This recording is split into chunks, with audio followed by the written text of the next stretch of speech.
Hello, beautiful people. It's Shelley Ware here, and on this edition of Ware2Now, I'm speaking to the gorgeous Thara Brown, and she's here to tell us about what she's been up to in COVID-19 times. Welcome to Ware2Now. Hey, Shell, thanks for having me. Look, it's my pleasure. You are one of two of Walla Connections. Tell us all about Walla Connections and what life was like before COVID-19. Yeah. So start of last year, sister Natasha Bamblett and I started Walla Connections. It was basically just an opportunity for us to get together and dance. It was never intended to be like a business or anything. We sort of didn't know where it was going to go. Still don't, in a sense. And it was just about being able to bring other women, other queer women in particular, together that had seen us dancing in various forms in the past. Tash and I had danced together at different places beforehand, and yeah, it was just an opportunity to be able to just get together and share our talents and just share our love for dance initially. Walla means water in Yorta Yorta language. So we're both Pisces and water babies and love our river and our beaches. But also I was connected to the word Walla because of it's fluid and adaptive, and I knew that it was going to take us wherever it's meant to lead if we just work to our passions and our talents and strengths. Beautiful. Now, you were very, very busy prior to everything stopping. Tell us a little snapshot of some of the great things you were up to. Yeah, so Tasha and I were doing a lot of work in schools, high schools and primary schools, doing Walla workshops, and we were also dancing with the Merindas, who we just started a national tour. I think it was like the 5th of March. I don't even know the dates anymore. Neither do I. 5th of March, we were in Sydney for the tour launch, and then it was, the 11th of March, we were at Adelaide Fringe Festival when all the restrictions sort of started to hit, and Brunswick Festival got cancelled, and Australian Arts Council started sending emails, and it got serious. So yeah, we were ready to go to Gold Coast and Brisbane, Perth, Broome for the first time. I was so excited to go to Broome, and Darwin, and yeah, just sort of had our next month planned, and found ourselves back at home. You sure did. Has it been suspended, that tour? Do you think you'll finish that at the end of the year?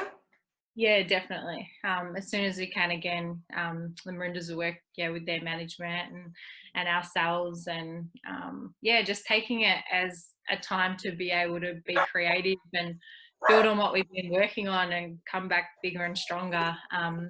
It's pretty cool, some of the stuff the girls have been doing from home and collaborating with artists online, doing things that the creatives being extra creatives, and the innovation that's come out of it's pretty cool. So we'll definitely be back. Excellent. Looking forward to it. And sorry for my puppy dog. He's found his voice right at the right time. So you have adapted in Walla Connections. Tell us about what you are doing now from home. Yeah, so after a couple of weeks of just settling into the change, we're just ready to connect with others again and dance again. We did our first online workshop through Strong Brother, Strong Sister, and got to connect with Young Mob again, which was fun. And it was the first time we put our workshops online, and we're like, yeah, we can do this. Yeah, it was a bit daunting at first, but so then from that, we thought, instead of waiting for someone to fund us or book us, because there's obviously not a lot of work for artists at the moment, we'll just start our own online classes. So Walla Dance, and just keeping them open and free to community and anyone who wants to join. So Wednesdays at 12 for your lunchtime breaks, and Fridays at 4 o'clock for early Friday knockoff. And because we both do different styles, different sort of groups as well, like older women and women and youth and children, we thought we'd theme it. So the first week was a collaboration with the Merindas, which we'll talk about in a second. Yeah. And then next week we're going to do Zumba, because we're Oh, both Zumba instructors who are ready to do our community Zumba sessions when we got back from tour. So we can do our first Zumba classes online. Can you do it without being seen? Like at Yes. home? Oh, you can Like take off. the other people. Yeah. So you need to be seen, obviously. But if I wanted to join in, I wouldn't necessarily have to have the video up for the world to see me Zumba. No. So the beauty of Zoom is you can turn your camera off. And then we'll encourage you towards the end of the session to, you know, show your face so we can all dance together. But yeah, the beauty of it, it's kind of like any class really. Everyone's so concentrated on themselves and looking to the front. No one's actually watching you at the same time. So yeah, absolutely. I love that. Shelley. I love that everyone can get involved in that. That's fantastic. So one of the other things is you're doing a I Feel It dance challenge. What is that? Well, what an opportunity for people to get motivated to dance first and foremost, is where Walla Dance came up. But then we're talking to our sisters, Candice and Christelle at the Merindas, and they have this concept to release their single during COVID, but get the dancers in their network and different Aboriginal and Torres Strait Islanders they know to be part of a film clip. Wow. And I said, well, why don't we do it in our Walla Dance workshops and encourage, different people at home to share their videos, and we can compile, compilations of people's uploads at home to go into their film clip. Yeah, what a fantastic idea. Yeah, so it's been fun. So just did some choreo, to a section of their single, and we did it in our workshops on Wednesday and Friday, and then just encouraging people to upload it. If they miss the sessions, I did a bit of a tutorial. I saw it. In my lounge room, but I'll get better with technology in this period if I'm going to learn anything. But yeah, so we put the tutorial, so just explain the moves, on our Facebook page. So if you miss the lessons, you can learn at home. And then practice and upload hashtag I Feel It Dance Challenge and tag the Merindas and Walla Connections, so we can see everyone dancing and creating the good vibes at home, and be a part of the Merindas film clip. I love that. So when do people, so they go onto your Facebook page or on Instagram, and you can see the full dance that you want them to do, which looks absolutely beautiful, by the way. You look sensational in it, even though you're in your lounge room, and you still look magnificent. So they can go onto the Facebook page, have a look at that, learn the dance, they upload it. And when does this all need to be done by? So the single launches May 1st, but they will wait a little bit longer to release the film clip. So yeah, ideally by next Friday, in time for the single launch, but we'll probably give it another week, and we'll touch on it again in our workshop. So so people can get involved in your workshop this week also to get a few tips off you. Yes. I like that. So they've still got time. They can go on to your workshops and work on it at home as well, because the tutorial is pretty handy, especially for those who'd love to be involved in the new film clip for the exciting new song that's going to be released. You've got it going on. I love it. Not just sitting at home doing nothing. It's fantastic work. So Ware2Now for you and Walla? Ware2Now. I guess it's working out how we can do some collaborations and get some funding behind us, to be able to do our dancing and our workshop, and some different ideas, some different festival ideas, some different concepts. My cousin's texting me now to do a Year and Boy Arts grant. Beautiful. And digital design, so how we can do a stage interpretation. There's a bunch of different creative ideas, but I think my main drive is going to be through Walla Dance at the moment.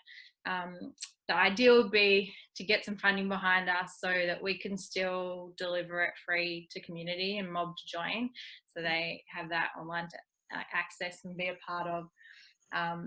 free of charge, and then we can pay artists to come on and collaborate. So wow, we can get, you know, some First Nations singers and DJs, mixers, producers, other dancers. We can get involved to deliver sessions and, yeah, be able to value and pay for our mob to deliver it, but also be able to give it to community. So that's the idea. well, I love it. I think you are going to go places, Miss Thara Brown. That is pretty impressive. Now, you have also been busy, and I forgot to ask you about this, but I'd love to see what you've been creating as well at home. Can you share that with everybody? I shouldn't have told you before this. Yes, you should have. I was talking about how I'm just been loving the time to dance and play guitar and piano. I suck at it, but I bought a keyboard and different things. And then I said, I even carved Walla clapsticks. And Shelley said, you have to show me. I'm a little bit embarrassed because I'm Don't not be really embarrassed. So Tash and I created Walla2Now. It means like water, Walla, the name of our business, and then Winya is women in your language. So shame. I just carved Walla Beautiful. and Winya on our clapstick. I'm just playing with it. It's literally the It's first time. gorgeous. Absolutely. So you're going to be able to use them when you're dancing. Yeah, let's put them in our sessions. And then we've got a chant called Galinyo Winya, which is beautiful women. So I just put that in there. But I have a lot of practice to do. Job so. You first go. Absolutely gorgeous. And one more thing before we go, I have noticed that you have been doing a word from the elders. Can you elaborate on that and share that with everybody? Because it's so special. Yeah, I'm actually loving that. The idea sort of came about just checking in on old people, aunties and uncles and elders. And Auntie Joy just wrote me this beautiful letter about, you know, how we can ground and connect to culture and heal at this time by connecting to country. And it was just this beautiful letter, and I was like, oh, I feel like I want to share this, obviously, with her permission. She's a beautiful writer and writes anyway. But I'm learning Canva to do, you know, my own like social posts and stuff. So I think I'm a graphic designer now. Not really. Shout out to graphic designers, they're amazing. But yeah, I just put her words on an image on country where she is in Hillsville or Toolangi State Forest, and just posted it just to share some strength and some grounding and words of wisdom and guidance from our elders at this time. It just sort of inspired me to keep going. So had Uncle Colin Walker in Barma there, and Auntie Pam, and just this morning Auntie Linda Lawley in Shell Harbour, New South Wales. And yeah, she had been doing a painting when I rang her, and she hadn't painted in years, and it was really therapeutic for her. So I asked if I could share her words on her painting, so I created a graphic from that, which was fun. I look forward to that. What a special time you're having. And that is so gorgeous, to connect with the elders and share their messages out to community, because we certainly need their strength during this really difficult time. So thank you for that. It's beautiful. Thank you. It's just gorgeous. Thank you so much, Thara, for being with us on Ware2Now, and have a great evening. And I look forward to seeing more dancing from you, and I can't wait to see that film clip. I look forward to you joining us. Seeing you dance. Yeah.